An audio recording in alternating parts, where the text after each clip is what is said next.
Hey, welcome everyone. It's 21 News Chief Meteorologist Eric Wilhelm here. It is Tuesday evening, and it's time for Weather Geeks. This is the video that allows us plenty of time to stretch our legs and talk about the weather as much as we want. We're not restricted by time on these videos, and that's one of the reasons why I do them. 10 years into this, we've been doing Weather Geeks for 11 or so years now at this point. I think this spring will be the 12th anniversary, actually, of the debut of Weather Geeks. So the regular viewers, you know who you are. If you've been watching this video frequently for years, I really appreciate everyone tuning in, whether you're a longtime viewer or you're kind of new to these videos. We focus, if you are new to these videos, we focus mostly on Northeast Ohio and Western Pennsylvania in these videos, but we, broaden our horizons and look at national weather stories sometimes too, other sciencey stories as well. But I'm a television meteorologist in Youngstown, Ohio, near the Ohio-Pennsylvania border, so that's kind of where we focus most of our energy when it comes to these videos. And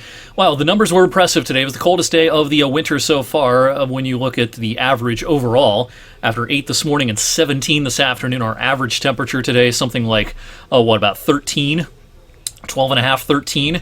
That's pretty impressive. Not near records, of course. The record low on today's date, 1964, it was 6 below zero, and we did register almost an inch worth of snow earlier on at the airport. It's one of those days today where these nuisance little snow events, they can be the biggest problems because people don't alter their plans. A big snow event, hey, we're going to get several inches of snow, people tend to not be on the roads as much. A day like today when we're talking about an inch or less worth of snow, people tend to go about their business as usual. There's more people on the roads, and the roads got a little bit slippery. This afternoon, we had a major accident on I-80 in Mercer County. We had a lot of fender benders and minor accidents throughout the area, and this time lapse that just concluded here in Boardman along 224 and Market Street shows the, kind of slushy conditions. When it's this cold, every flake can stick, and road treatments are less effective when you are only in the teens for air temperatures. All right, as of a little after 7:05, the lake effect band thankfully has weakened as it has come to the south. We were keeping an eye on this band up here coming off of Lake Erie, but it has weakened quite a bit. But just at the last second, just before I recorded this video, pretty healthy little band of snow in southern Columbiana County, Salineville, right across Route 39 towards Wellsville, in extreme southern Columbiana County. That's a hefty band that's not going to be over any one location for very long, but not going to be surprised if someone sees a couple of inches worth of snow in extreme southern parts of Columbiana County out of that band. That'll be the exception. The rule for the rest of the night will be some flurries and maybe a heavier snow shower, but the rule will be just some flurries here and there. Lake effect, though, is not done with the region just yet. It's going to ramp back up tonight into tomorrow, but mostly off to our north and northeast. Winter weather advisories for Geauga Lake and Ashtabula in Ohio and Crawford in PA. It's a lake effect snow warning in Erie, PA, and up into southwestern New York. And there'll be some lake effect that picks up some moisture off of Lake Huron and Lake Erie and is deposited in a lot of those locations.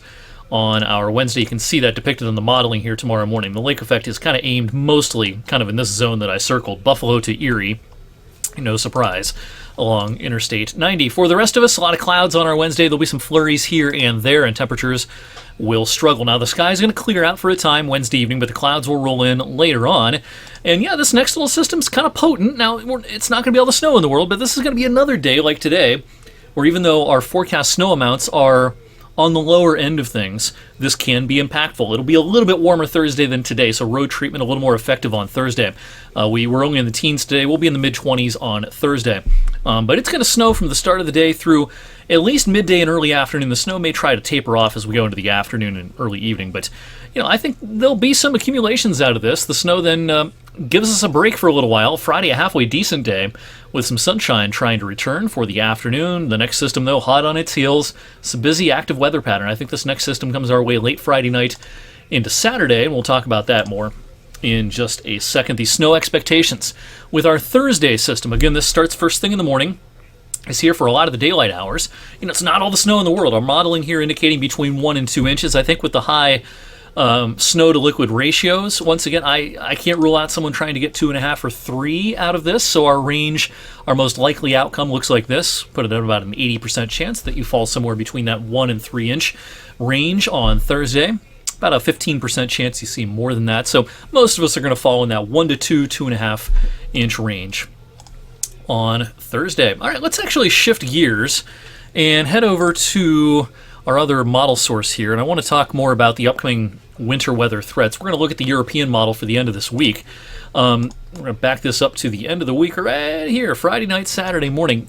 Now, there's going to be a little bit of a surge of milder air that tries to arrive in concert with the arrival of this precipitation right around daybreak on Saturday morning. And when I say warmer air, I'm not talking about 70s. I'm talking about air that's near freezing, or 33, maybe 34. So this may be mostly wet snow Saturday morning especially, but some raindrops might try to mix in because of the marginal temperatures and the fact that it may try to rain some. I'm not looking for big accumulations out of this, but especially on the non-paved surfaces, could you see a couple of slushy inches maybe Saturday morning? Yeah, that's going to be a possibility.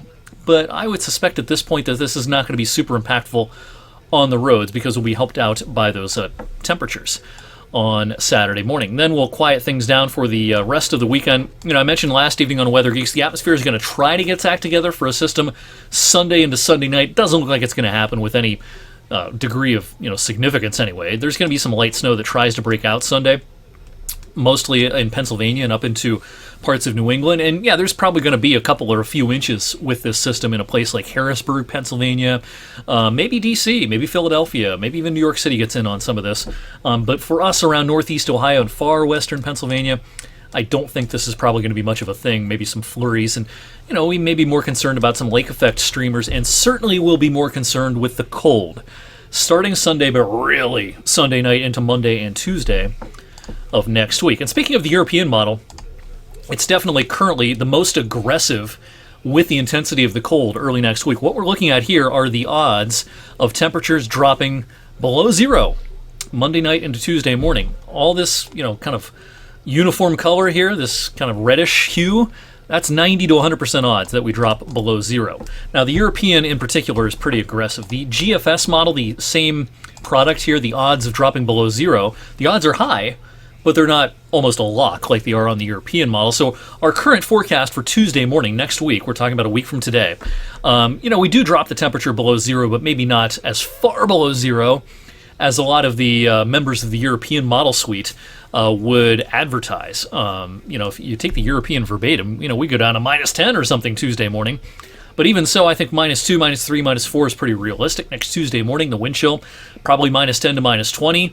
This is a 3-day weekend coming up for kids and teachers, with the schools being off on Monday for MLK Day. I suspect that 3-day weekend will turn into at least a 4-day weekend with that kind of cold coming our way for next week. I'll tell you though, when it comes to snow chances with the harsh cold next week, there's probably going to be some lake effect, but a big snow event, a big snowstorm, doesn't seem all that likely. This is such a cold Arctic air mass that it's going to really suppress the storm track pretty far to the south. There may be some winter weather concerns next week in terms of a snowstorm per se in Charlotte, North Carolina, maybe Virginia, maybe up to DC, Baltimore, places like that. But this far to the north and west, we're so deep into that dry Arctic air that a snowstorm does not seem likely to accompany that harsh cold for next week. But lake effect, yeah, that's going to be a possibility for sure. Even though the lakes will be gaining a lot of ice over the next week, they're not going to be frozen over. Even Lake Erie probably won't be frozen over by this time next week. So lake effect can still be a concern, but this is going to be the coldest air in a couple of years around here. I've mentioned this a few times. Some of the numbers next week with highs in the single digits probably next Tuesday. Lows below zero for at least one, if not two nights. That's the kind of stuff we haven't seen since Christmas Eve of 2022. So it's been 2 years and a month. It's been, 25 months since we've seen this kind of cold. It's all coming our way early on next week. We'll have you covered here on Weather for Weather Geeks, 21 News throughout the day on our morning newscast, our evening newscast as well. Make sure you're following me on all the social media outlets, and I'll see you back here on Wednesday.